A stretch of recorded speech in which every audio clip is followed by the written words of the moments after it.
அனபாயன் இரண்டாம் குலோத்துங்கன். அத்தியாயம் 13. வெறும் குதிரை வந்தது. அந்த ஒரு சிறு தோல்விக்காக இத்துணை ஆழ்ந்த கவலைப்பட்டு மனதை வருத்தி கொள்ள வேண்டாம் சேதிராயரே. என்ன இருந்தாலும் இது என்னை பொறுத்தவரை ஒரு பெரிய தோல்விதான். அந்த உடும்பு நாக்கு பயலை அவ்வளவு எளிதாக தப்பித்து செல்ல விட்டு கூடாது. அது உங்கள் தவறல்லவே. காலத்தி தேவனின் குருட்டு அதிர்ஷ்டம் அவனை வேறு பாதையில் அழைத்து சென்று விட்டது. அதனால்தான் அவன் உங்கள் கையில் அகப்படாமல் போய்விட்டான். ஆமாம், அது என்னுடைய தவறு அல்லதான். உங்கள் தலைவர் சித்தன்ன தேவர் செய்த பெரிய தவறு அது. காலத்தி தேவன் வரும் வழியை பற்றி நன்றாக தகவல் அறிந்து கொண்டு வந்து என்னிடம் சொல்லியிருக்க வேண்டும். அரைக்குறை தகவலோடு என்னையும் அவசரப்படுத்தி விட்டார். அதனால்தான் அவன் அந்த ஓலையுடன் தப்பி சென்று விட்டான். அப்படியும் சொல்லிவிட முடியாது சேதிராயரே. குலோத்துங்கன் காடவராயருக்கு அனுப்பிய ஓலையுடன் காலத்தி தேவன் வருகிறான் என்ற தகவலைத்தான் அறிய முடியுமே தவிர அவன் எந்த வழியில் வருகிறான் என்பதை எப்படி முன்கூட்டியே நிச்சயமாக சொல்ல இயலும்? கங்கை கொண்ட சோழபுரத்திலிருந்து சேந்தமங்கலத்திற்கு போக இந்த திருமானிக்குழி சாலை வழிதான் சௌகரியமானது. வேறு சில வழிகள் இருந்தாலும் இந்த பாதை ராஜபாட்டையாக இருப்பதால் எவரும் இவ்வழியேதான் செல்லுவது வழக்கம். ஆகையால் காலத்தி தேவனும் இந்த சாலை வழியேதான் வருவான் என்று சித்தன்ன தேவர் எதிர்பார்த்ததில் தவறு ஒன்றும் இல்லை. நியாயப்படி பார்த்தால் தவறு உங்கள் பேரில்தான் இருக்கிறது என்றும் சொல்லலாம். எப்படி என்று கேட்கிறீர்களா? காலத்தி தேவன் திருமானிக்குழி சாலை வழியே வருகிறான் என்றுதான் சித்தன்ன தேவர் சொன்னாரே தவிர அவன் கடைசி வரை அதே பாதையில் வந்து உங்களை கடந்து செல்வான் என்று அவர் சொல்லவில்லை. அதனால் நீங்கள் என்ன செய்திருக்க வேண்டும்? ஒரே இடத்தில் மறைந்திருக்காமல் ராஜபாட்டையில் கலக்கும் ஒவ்வொரு கிளைப்பாதை மூலையிலும் சுற்றி அலைந்து கவனித்திருக்க வேண்டும். அப்படி செய்திருந்தால் காலத்தி தேவனை நிச்சயம் மடக்கி பிடித்து விட்டிருக்கலாம். நீங்கள் அந்த பாதையின் 3வது சுமைதாங்கி கல் அண்டையே ஒளிந்திருந்து விட்டீர்கள். அதை எப்படியோ அறிந்துதானோ என்னவோ ராஜபாட்டையில் வந்து கொண்டிருந்த அவன் திடீரென்று 2வது சுமைதாங்கி கல் அருகே மீண்டும் கூடும் அக்கிளை வழியே ராஜபாட்டையை பிடித்து சென்று விட்டிருக்கிறான். ஆக தவறு உங்களுடையதுதானே? கோமுகிதாசரே, நீங்கள் சொல்வதும் ஒரு வகையில் சரியானதுதான். இதை நான் முன்பே உணர்ந்ததால் தான் வருத்தப்பட்டு கொண்டிருந்தேன். ஆயினும் சித்தன்ன தேவர் இந்த காரியத்தில் இன்னும் கொஞ்சம் தீவிர கவனம் செலுத்தி இருக்க வேண்டும். அதாவது அவரும் என்னுடன் சேர்ந்து உதவிக்கு வந்திருக்க வேண்டும். நான் இங்கிருந்து புறப்பட்ட போது அவரும் என் பின்னால் எனக்கு உதவியாக வருகிறார் என்றே எண்ணினேன். அதற்கு அறிகுறியாக அவர் குதிரை மேல் பின்னால் வருகிற குளம்புலியும் கொஞ்ச நேரம் வரை கேட்டுக்கொண்டிருந்தது. ஆனால் அவர் ஏனோ எங்களுடன் வராமல் வேறு எங்கோ ஒரு பாதையில் திரும்பி போய்விட்டிருக்கிறார். 3வது சுமைதாங்கி கல் அருகில் நானும் திருவரங்கநாதனும் நீண்ட நேரம் ஒளிந்திருந்து பார்த்துவிட்டு சலிப்புடன் சாலையில் ஏறி சற்று தூரம் வரை நடந்து சென்று கொண்டிருந்தோம். அப்போதுதான் நாங்கள் கொஞ்சமும் எதிர்பாராத விதமாக திடீரென எங்கள் எதிரே மிக தொலை தூரத்திலிருந்து ஒரு குதிரை வெகு வேகமாக போய்கொண்டிருப்பது தெரிந்தது. உடனே நானும் திருவரங்கனும் குதிரையை பின்தொடர்ந்து ஓடினோம். என்ன ஓடி என்ன பயன்? அந்த குதிரை மின்னல் வேகத்தில் எங்கோ சென்று மறைந்தே விட்டது. அன்று ஓடியது போல என் வாழ்நாளில் என்றுமே அவ்வளவு வேகமாக ஓடியிருக்க மாட்டேன். ஆமாம், திருவரங்கனும் இது என்னிடம் சொன்னான். தொந்தி பெருத்து அவன் வாயிலும் மூக்கிலும் நுரை கொப்புளிக்க அன்று பகலெல்லாம் இந்த பள்ளி மண்டபத்திலேயே செத்து எருமை மாட்டை போல படுத்து கிடந்தான். சாயந்திரம் இருட்டியதும் ஒரு குடுவை சோமபானம் அருந்திய பிறகுதான் அவனுக்கு சுய பிரங்கையும் சுய தெம்பும் வந்தன. அந்த மண்டபத்தின் உள்ளே மாடத்தில் மங்கலாக எரிந்து கொண்டிருந்த விளக்கின் நிழலில் புழுதி மண்டிய தரையில் படுத்து கொண்டிருந்த திருவரங்கநாதன் மெல்ல சிரிக்கும் ஒலி கேட்டது. மண்டபத்தின் வெளித்திண்ணையில் சேதிராயருடன் அமர்ந்திருந்த கோமுகிதாசன் அந்த சிரிப்பொலியை கேட்டு தொண்டையை மெல்ல கனைத்து விட்டு கொண்டான். அமாவாசைக்கு முந்தின நாள் இரவானதால் அந்த நடுச்சாம வேளையில் அக்காட்டு பிரதேசம் கும் இருட்டில் புதைந்து கிடந்தது. வன விலங்குகள் கூட இரை தேட வெளியே வர பயந்து கொண்டு புதர்களிலும் கற்சுனைகளிலும் இருந்து கொண்டே பயங்கர பசித்த குரல் எழுப்பி கொண்டிருந்தன. எங்கோ ஓரிடத்தில் பாம்பின் வாய்ப்பட்ட தேரை ஒன்றின் பரிதாப ஓலக்குரல் எழுந்து இருள் செறிந்த அந்த நள்ளிரவின் குமைச்சலை பன்மடங்கு பெரிதாக்கி காட்டியது. நடந்தது நடந்துவிட்டது. இனி அதை பற்றிய கவலையை ஒழித்து நாளை நடக்கப் போவதை பற்றி ஆலோசிப்போம் என்று அங்கு நிலவிய நிசப்தத்தை கலைத்து மீண்டும் பேச்சை தொடங்கினான் கோமுகிதாசன். உண்மைதான். ஆனால் நாளை நடக்கப் போவது 1000 இருக்கும். நாம் நடத்த போவது எத்துணை சிறப்பாக இருக்க வேண்டும் என்பதை மட்டும் சொல்லுங்கள் என்று கேட்டு மெல்ல சிரித்தார் சேதிராயர். அதை அறிந்து கொள்ளத்தான் நாம் இப்போது இங்கே வந்து காத்து கொண்டிருக்கிறோம். இன்னும் சற்று நேரத்தில் நம் தலைவர் சித்தன்னதேவர் இங்கு வந்து சேரலாம். அவர் வந்ததும் நாளை செய்ய வேண்டிய காரியங்களை எடுத்துச் சொல்வார். கோமுகிதாசரே, நாம் ஏன் இம்மாதிரியான நள்ளிரவு நேரங்களிலே இந்த பயங்கர காட்டு பிரதேசத்தில் இப்படி ஒருவர் முகத்தை ஒருவர் பார்த்து கொள்ளக்கூட முடியாத இருண்ட மண்டபத்தில் கூடி பேச வேண்டும்? நாமெல்லாம் ஒன்றாய் சந்தித்து ரகசிய பேச்சுவார்த்தை நடத்த வேறு இடமே இல்லையா? பகலில் எங்கேனும் ஓரிடத்தில் சந்தித்து நாம் பேசக்கூடாதா? அப்படி செய்வதானால் என் அரண்மனையிலேயே ஓரிடத்தை நமது திட்டங்கள் பற்றி ஆலோசிப்பதற்கு என்று ஒதுக்கி தருவேனே. இத்தகைய இரவு நேரங்களில் விளக்கு வசதி கூட இல்லாமல் உயிரை கையில் பிடித்து கொண்டு இந்த இருண்ட காட்டு மண்டபத்தில் ஏன் கூடி பேச வேண்டும்? நானும் அப்படித்தான் பலமுறை நினைத்தேன். ஆனால் நம் தலைவர் அந்த யோசனையை ஏற்க மறுக்கிறார். ஊரின் நடுவே இருந்து அனபாயனுக்கு எதிராக நாம் ஒரு காரியத்தையும் செய்ய முடியாது என்று திடமாக கருதுகிறார். அதற்கு அவர் சொல்லும் காரணமும் ஓரளவு நியாயமாகத்தான் இருக்கிறது. அப்படியா? அவர் கூறும் காரணம் என்ன? சேதிராயரே, நமக்கு இப்போது இந்த விஷயத்தை விட வேறு எத்தனையோ முக்கிய விஷயங்கள் பேச இருக்கின்றன. அவை பற்றி பேசலாமே. கோமுகிதாசன் சட்டென்று இப்படி பேச்சை மாற்றியதை அறிந்த சேதிராயர் வியப்புடன் மௌனமானார். அவரது மௌனத்தை கலைக்க கோமுகிதாசனே மீண்டும் பேச்சை தொடர்ந்தான். சேதிராயரே, உங்களுக்கு ஒரு வேடிக்கையான தகவல் தெரியுமா? சொல்லுங்கள், கேட்கிறேன். குலோத்துங்கன் கொடுத்தனுப்பிய ஓலையை காடவராயரிடம் கொண்டு போய் சேர்ப்பித்த காளத்தி தேவன் என்ன சொன்னானாம் தெரியுமா? என்ன சொல்லியிருப்பான்? நமது பைத்தியக்காரத்தனத்தை அவரிடம் சொல்லி வயிறு குலுங்க சிரித்திருப்பான். அதுதான் இல்லை, அவன் ஒரு இமய பொய்யை அங்கே அவிழ்த்து விட்டிருக்கிறான். பொய்யா? என்ன பொய்? அவன் அன்று இரவு இந்த திருமானிக்குழி சாலை வழியே ஓலையை எடுத்துக்கொண்டு சென்றபோது நீங்கள் அவனை வழிமறித்து அவனிடமிருந்த ஓலையை பிடுங்க சண்டை போட்டீர்களாம். உங்களுக்கும் அவனுக்கும் நீண்ட நேரம் வாட்போர் நடந்ததாம். பிறகு துவந்த யுத்தத்தில் இறங்கினீர்களாம்.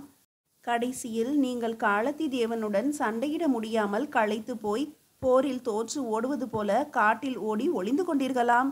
இப்படியெல்லாம் அவன் சொல்லி உங்கள் மானத்தை கப்பலேற்றி இருக்கிறான். இதை கேட்ட சேதிராயரின் உடல் அளவுக்கு மீறிய ஆத்திர, அவமான, கோப உணர்ச்சிகளால் கிடுகிடுவென நடுங்கியது. பல போர்க்கலன்களை கண்டு எண்ணற்ற வீர தீர செயல்களை புரிந்து வெற்றியன்றி தோல்வி என்ற சொல்லையே கேட்டறியாத மாவீரனான என்னை கேவலம் நேற்று பிறந்த ஒரு சிறு பயல் தோற்கடித்து விட்டேன் என்று சொல்வதா? அதுவும் என்னையொத்த பெரு வீரனான காடவராயரிடம் சொல்வதா? உண்மை கலவாத இப்பெரும் பொய்யை அவர் உண்மை என்று நம்பியிருந்தால் என்னை பற்றி எத்துணை கேவலமாக எண்ணியிருப்பார். இந்த பேர் அவமானத்தை களைவது எப்படி? காளத்தி தேவன் சொன்னது கடைந்தெடுத்த பச்சை பொய் என்பதை எப்படி அவருக்கு நிரூபிப்பது? அவமானத்தால் சேதிராயர் குன்றி குறுகினார். அடுத்த வினாடியே எல்லையற்ற சீற்றத்தாலும் தூய வீரத்தை களங்கப்படுத்திய அவமானத்தாலும் அவரது திண்மையான தோள்கள் மலையென உயர்ந்து குலுங்கி மார்பகங்கள் மதமதர்த்து விம்மி புடைத்தன. அந்த கணமே பாய்ந்து சென்று காளத்தி தேவன் எங்கிருந்தாலும் அவனை தேடி பிடித்து இழுத்து வந்து நிறுத்தி தமது வாளுக்கு இரையாக்கி அவனது இரத்தத்தில் முக்குளித்து எழுந்து அந்த இரத்தத்திலேயே தம் வீரத்துக்கு ஏற்பட்ட கரையை கழுவி சுத்தப்படுத்தி கொள்ள வேண்டும் என்று துடியாய் துடித்தார். நெருப்பிலிட்ட புழு போல நெளிந்தார். சுடுமணலில் எரியப்பட்ட பாம்பு போல சுற்றி சுழன்றார். கோமுகிதாசரே, நீ சொல்வது உண்மைதானா? என்னை பற்றி அந்த சிறு பயல் அப்படியா சொன்னான் என்று அந்த காடை கிடுகிடுக்கும்படியான சிம்ம குரலில் கர்ஜித்து கொண்டே தம் இருப்பிடத்தை விட்டு துள்ளி எழுந்தார் அவர். இதை கண்ட கோமுகிதாசனுக்கு உள்ளூர சிறிது அச்சம் ஏற்பட்டது. அதை வெளியே காட்டிக்கொள்ளாமல் மெல்ல சிரித்து கொண்டே, ஆத்திரப்பட வேண்டாம் சேதிராயரே, அமருங்கள். அவனை நீங்கள் பழிக்கு பழி வாங்க சந்தர்ப்பம் வரும். நமக்கு இப்போது முதலில் வேண்டியது நிதானம்தான். நிதானம் ஒன்றாலேயே நமது திட்டங்களை நிறைவேற்றி அவற்றில் வெற்றியும் காண முடியும். நிதானமா? என் மானத்திற்கு பங்கம் ஏற்பட்ட பிறகு நிதானமா? அப்படிப்பட்ட வெற்றி எனக்கு வேண்டவே வேண்டாம். அதைவிட எனது லட்சியத்தில் தோல்வி கண்டு என் வீரத்திற்கு ஏற்பட்ட மாசை துடைக்க செத்து மடிவேன். அவசரப்பட வேண்டாம் ஐயா, நான் சொல்வதை சற்று கேளுங்கள். காளத்தி தேவன் அந்த பொய்யை சொன்னதற்கு வேறு ஏதேனும் காரணம் இருந்தாலும் இருக்கலாம். அவனை அவ்வளவு எளிதாக எடை போட்டு விடக்கூடாது. கோட்டையில் நுழைந்தே எதிரிகளை அழிப்பது போர் தந்திரங்களில் ஒன்று. காளத்தி தேவனும் இந்தவித குயுக்தியை கடைபிடிப்பவனாக இருக்கலாம்.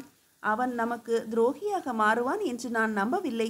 ஆகையால் இன்னும் கொஞ்சம் பொறுத்திருந்து நிதானித்து அவனை பற்றி நாம் ஒரு முடிவுக்கு வர வேண்டும். அது வரையிலுமாவது நீங்கள் சற்று பொறுமை இழக்காமல் இருக்க வேண்டுமாய் கேட்டுக்கொள்கிறேன். சேதிராயரின் சினம் சற்றே தணிந்தது. ராட்சசன் போல உடம்பை சிலிர்த்து கொண்டு எழுந்து நின்றிருந்த அவர் மெல்ல கீழே உட்கார்ந்து, நீங்கள் சொல்வது போல அவன் ஏதோ ஒரு தந்திர திட்டத்திற்காக அந்த பொய்யை சொன்னாலும் அதற்காக என் வீரத்தை மாசுபடுத்தும் விதமாய் அல்லாமல் வேறு விதமான பொய்யை சொல்லியிருக்கலாம். எக்காரணத்தை பற்றி இருந்தாலும் இம்மாதிரியான ஒரு பொய்யை அவன் சொல்லியிருக்க வேண்டியதில்லை என்று வெறுப்புடன் முணுமுணுத்தார். திடீரென அவர் எதையோ நினைத்து கொண்டவராய் சற்று முன்னால் நகர்ந்து, கோமுகிதாசரே, காளத்தி தேவன் என்னை சண்டையிட்டு விரட்டிவிட்டு வந்ததாக காடவராயரிடம் சொன்ன செய்தியை குலோத்துங்கர் அங்கு வந்தபோது அவரிடம் அவர் சொல்லியிருப்பாரா? அப்படி சொல்லியிருந்தால் குலோத்துங்கர் என்னை பற்றி என்ன நினைத்திருப்பார்? என் வீரத்தை பற்றி என்ன கருதியிருப்பார்? வாழ்நிலை கண்ட இந்த திருக்கோவலூர் சேதிராயரிடம் வாட்பயிற்சி பெற்ற மன்னர் குலோத்துங்கர் எனது வாட்போர் திறமை இப்போது வலுவிழந்து மங்கிவிட்டது என்று எண்ணி நகைத்திருப்பாரா? ஐயையோ, இவ்வளவு பெரிய அவமானத்தை தாங்கிக் கொண்டு இனி நான் எப்படி உயிர் வாழ்வேன் என்று கண்டம் விம்ம கவலையின் உச்ச குரலில் குமுறி கேட்டார் சேதிராயர். குலோத்துங்கனிடம் காடவராயர் இந்த செய்தியை சொல்லியிருப்பார் என்றே கருதுகிறேன். அதை கேட்ட அவன் உங்களை பற்றி இழிவாக எண்ணியிருப்பான் என்பதிலும் சந்தேகமில்லை. அவனது மனதில் பதிந்த அந்த எண்ணத்தை போக்க உங்களுக்கு ஒரு சந்தர்ப்பம் கிடைக்காமலா போய்விடும்? குலோத்துங்கனையே நேரில் சந்திக்கும் போது உங்கள் வீரத்தை நிரூபித்து விட்டால் போகிறது. உங்கள் வாளாலேயே அவனது இருதயத்தை கிழித்து வீரமாலையாக சூட்டி கொண்டால் போகிறது. அப்படி ஒரு சந்தர்ப்பம் வேண்டுமென்றால் சொல்லுங்கள், நானே விரைவில் அதற்கு ஏற்பாடு செய்கிறேன் என்று கூறி சிரித்தான் கோமுகிதாசன். என்ன சொன்னீர்? குலோத்துங்கரிடம் நான் தனித்து நின்று வாட்போரிடுவதா? ஆமாம், எனக்கு ஏற்பட்ட களங்கத்தை அப்படித்தான் போக்கிக் கொள்ள வேண்டும் என்று தடுமாற்றத்துடன் கூறினார் சேதிராயர். சற்று நேரம் அவர்களிடையே மௌனம் நிலவியது. கோமுகிதாசன் எதையோ நினைத்து கொண்டவன் போல நிமிர்ந்து, சேதிராயரே, சில தினங்களுக்கு முன்பு மலரிக்கு சென்று வந்தீர்களே, தண்டி ஆசிரியரிடமிருந்து உங்கள் மகளை அழைத்து கொண்டு வந்துவிட்டீர்களா என்றான். இல்லை, நான் அங்கு போவதற்கு முன்பே அவள் அங்கிருந்து திருக்கோவலூருக்கு போய்விட்டிருக்கிறாள் என்றார் சேதிராயர் கவலையுடன். என்ன, உங்கள் மகள் முக்கோக்கிழானடி மலரியிலிருந்து திருக்கோவலூருக்கு போய்விட்டாளா? அப்படி போயிருந்தால் இந்த திருமானைக்குழி சாலை வழியாகத்தானே சென்றிருக்க வேண்டும். எங்கள் கண்ணில் படாமல் அவள் எப்படி போனாள்? எனக்கும் அதுதான் கவலையாக இருக்கிறது. அவள் எந்த வழியாக போனாள் என்றே தெரியவில்லை. இன்று மாலை வரை திருக்கோவலூருக்கும் வந்து சேரவில்லை என்று எனக்கு செய்தி வந்திருக்கிறது. ஒரு கால் கங்கை கொண்ட சோழபுரத்திற்கு போய்விட்டாளோ என்னவோ. அங்கே போயிருந்தாலும் இந்த சாலையை கடந்துதானே போக வேண்டும். கோமுகிதாசன் இப்படி திரும்ப திரும்ப கேட்டது சேதிராயருக்கு என்னவோ போலாகிவிட்டது. தம் மகளுக்கு வழியில் ஏதேனும் விபத்து ஏற்பட்டிருக்குமோ என்று எண்ணும் போதே அவரது உள்ளம் நடுங்கி உடல் குலுங்கியது. பெரும் பீதிக்கு உள்ளாகி மௌனமானார். இந்த சமயத்தில் இரவின் அமைதியை கலைத்து கொண்டு எங்கிருந்தோ ஒரு குதிரை ஓடி வரும் சத்தம் கேட்டது. அதை அறிந்ததும் கோமுகிதாசன் உற்சாகமாக நிமிர்ந்து அமர்ந்து மண்டபத்தின் உள்ளே பார்த்து, அடே திருவரங்கம் என்று குரல் கொடுத்தான். அடுத்த கணம் மாடத்தில் எரிந்து கொண்டிருந்த அகல் விளக்கு பட்டென்று அணைந்தது. சேதிராயர் இதை கவனிக்கவில்லை. அவரது கவனமெல்லாம் குதிரை வரும் திசை பக்கமே திரும்பி இருந்தது. இருள் அரக்கியின் பயங்கர ஓலத்தை போல கனைத்து முழக்கிய அந்த குதிரை மரஞ்செடி கொடிகளை எல்லாம் முறித்து கொண்டு மண்டபத்தின் எதிரே வந்து நின்றது. இருளில் இருளாக வந்து நின்ற குதிரையையே வெறித்து பார்த்தார் சேதிராயர். என்ன ஆச்சரியம்! அங்கு வந்து நின்ற குதிரை மேலிருந்து யாரும் இறங்க காணோம். சேனம் பூட்டிய வெறும் குதிரையே தன் உடம்பை அசைத்து கொண்டு நின்றிருந்தது. இதை கண்ட சேதிராயர் பரபரப்புடன் திரும்பி, கோமுகிதாசரே, என்ன இது? வெறும் குதிரை மட்டும் வந்து நிற்கிறது. சித்தன்ன தேவரின் குதிரை தானே இது? அப்படியானால் அவர் எங்கே என்று கலவரம் நிறைந்த வியப்பு குரலில் கேட்டார். கோமுகிதாசன் மறுமொழி ஒன்றும் சொல்லாமல் மௌனமாக இருந்தான். அதே சமயம் சேதிராயரின் பின்னால் இருந்து யாரோ மெல்ல கனைக்கும் சத்தம் கேட்டது. திடுக்குற்று திரும்பினார் சேதிராயர். மண்டபத்தின் சனி மூலையிலே இருளில் இருளாக நின்று கொண்டிருந்த அப்பாண்டார் எனப்படும் ஒரு பெரிய சமண கடவுள் விக்கிரகத்தின் பக்கத்தில் கரிய உருவம் ஒன்று அமர்ந்திருப்பது தெரிந்தது. யாரது? சித்தன்ன தேவரா என்று அதட்டி கேட்பது போல கேட்டார் சேதிராயர். ஆமாம் சேதிராயரே, அடியேனே தான் என்று மெல்ல சிரித்து சொன்னான் சித்தன்ன தேவன். மனம் கலங்கி போன சேதிராயர் மௌனமானார். சிறிது நேரம் கழித்து சித்தன்ன தேவன் பேசினான். கோமுகி, இப்போது நீயும் நம் சேதிராயரும் ஒரு முக்கியமான காரியத்தை செய்ய வேண்டும் என்பதை சொல்லி போகவே நான் இங்கு வந்திருக்கிறேன். சொல்லுங்கள் தேவரே, நாங்கள் எதையும் செய்ய தயாராக இருக்கிறோம். சேதிராயர் ஏதும் பேசவில்லையே. காலத்தி தேவன் மீது அவர் இப்போது கடுஞ்சினத்துடன் இருக்கிறார். அதனால்தான் அவரால் எதுவும் பேச முடியவில்லை. ஓஹோ, இவரை அவன் வாட்போரில் தோற்கடித்து விட்டதாக காடவராயரிடம் பொய் சொன்னானே, அதற்காகவா? ஆமாம். அந்த செய்தியை நீ ஏன் இவரிடம் சொல்லி கோபத்தை கிளறிவிட்டாய்? காரணமாகத்தான் தேவரே. என்ன காரணமாக என்று இதுவரையில் பேசாமல் இருந்த சேதிராயர் இறைந்து கேட்டார். சித்தன்ன தேவன் சிரித்து கொண்டே சொன்னான், கோமுகிதாசன் ஒரு மடையன். நீங்கள் கோபப்பட வேண்டாம். நாம் இப்போது பெரிய காரியம் ஒன்றை செய்ய போகிறோம். அது என்ன என்று தெரிந்து கொள்ளுங்கள். கோமுகிதாசனும் சேதிராயரும் மௌனமாக இருந்தனர். சித்தன்ன தேவனே மீண்டும் பேசினான். இன்று கருக்கல் நேரத்தில் இந்த திருமாணிக்குழி சாலை வழியே சேந்தமங்கலத்திலிருந்து ஒருவன் குதிரை மேல் வரப்போகிறான். அதே சமயம் சற்று முன் பின்னாக குன்றத்தூரிலிருந்து 2 சிவிகைகள் இதே சாலை வழியே சேந்தமங்கலத்துக்கு செல்ல போகின்றன. அவை இரண்டில் ஒன்று ஏனும் நாம் தடுத்து மடக்கி கொண்டு வந்துவிட வேண்டும். என்ன சொல்கிறீர்கள்? சேந்தமங்கலத்திலிருந்து குதிரை மீது வரப்போவது யார்? மன்னர் குலோத்துங்கரா என்று அவசரமாக கேட்டார் சேதிராயர். இல்லை. ஒருவேளை காடவராயர் வருகிறாரோ? இல்லை, நம் முக்கிய எதிரிகளில் ஒருவன் வருகிறான். யார் அவன்? காலத்தி தேவனா? அவனும் இல்லை. அவன் குன்றத்தூரிலிருந்து வரும் சிவிகைகளில் ஒன்றில் வருகிறான். என்ன, சிவிகையிலா? ஆமாம், பெண்ணுடை தரித்து பரிவாதினியுடன் வருகிறான். ஒரு அவசர செய்தியுடன் காடவராயரை காண சேந்தமங்கலம் போக அப்படி பெண் வேடம் போட்டுக்கொண்டு சிவிகையில் வருகிறான். காலத்தி தேவன் வருகிறான் என்று கேட்டதுமே சடார் என துள்ளி எழுந்து, சித்தன்ன தேவரே, இப்போதே கிளம்புங்கள். அந்த பேடி பயலை இன்றே கொன்று என் ஆத்திரத்தை தீர்த்து கொள்கிறேன் என்று ஆவேசத்துடன் கூறினார் சேதிராயர். சித்தன்ன தேவன் மெல்ல சிரித்துவிட்டு, சேதிராயரே, அவசரப்பட வேண்டாம். அன்று இரவு இப்படி அவசரப்பட்டதால் தான் அவன் நம்மிடமிருந்து தப்பிச் சென்று விட்டான். இன்றும் நாம் ஏமாந்து விடக்கூடாது என்றான். அதுவும் சரிதான். என்ன செய்ய வேண்டுமோ அதை சீக்கிரம் சொல்லுங்கள். இப்போதே புறப்படலாம் என்றார் சேதிராயர். சித்தன்ன தேவன் தன் இருப்பிடத்தை விட்டு எழுந்து கோமுகிதாசன் அருகில் போய் அவன் காதோடு காதாக ஏதோ சொன்னான். நரகமயமான இருளில் 2 பேய்கள் சேர்ந்து ரகசியம் பேசுவது போல இருந்தது. அவர்கள் அப்படி பேசிக்கொண்டது. சித்தன்ன தேவன் ஒரு கரிய காட்டேரி சிலை போல காணப்பட்டானே தவிர அவனது உருவ தோற்றம் ஒன்றுமே புலப்படவில்லை. சேதிராயரே, நாம் முன்னால் செல்வோம்.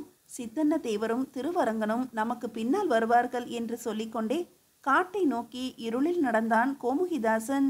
சேதிராயர் மௌனமாக எழுந்து அவன் பின்னே சென்றார். மீதியை அடுத்த அத்தியாயத்தில் காணலாம்.